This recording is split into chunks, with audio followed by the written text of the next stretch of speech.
We are seeing more and more the impacts of global warming and the losses of plant and animal life forms each day. Scientists are telling us this is all happening much quicker than had previously been thought, and that it impacts everyone. We are seeing before our eyes greater frequency of fires and floods, rising sea levels, and damage to coastal areas from storms. We also know that those who contribute least to global warming are among those most affected.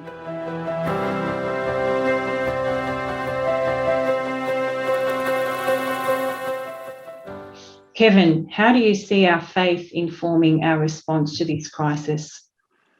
I am reminded of the words of St. Columban when he says, "To know God, we must first come to know God's creation."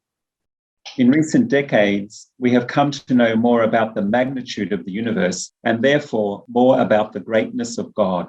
The creation story in Scripture tells us we are made in the image and likeness of God. Therefore, just as the Trinity of three persons is relational, we too are relational.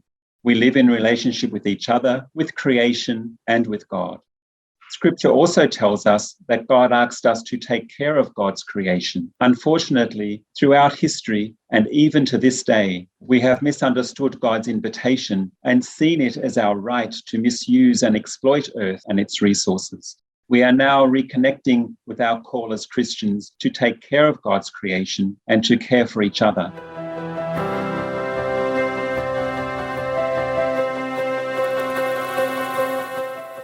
Caroline, how do you see us doing this? Many Catholics are on a journey towards integrating this awareness that everything is connected.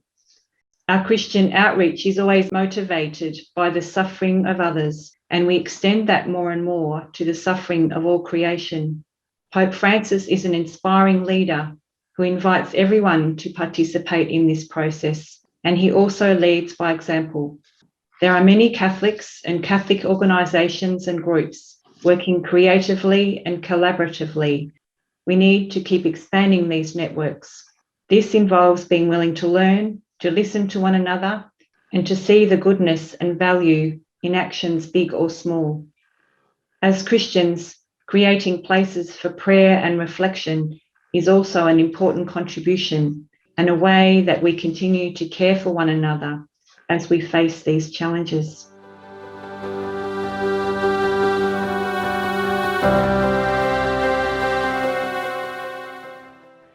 Kevin, what are Columbans seeing and experiencing in the places where they live and serve? For decades now, Columban missionaries have seen the destruction of local environments due to deforestation, unsustainable mining practices, and ever-frequent extreme weather events such as typhoons and drought. Through the generous support of our benefactors, together with local communities, Columbans are able to respond to humanitarian needs. Through education and petitioning governments to respond with policy and action, we advocate for systemic change that addresses the root causes of global warming.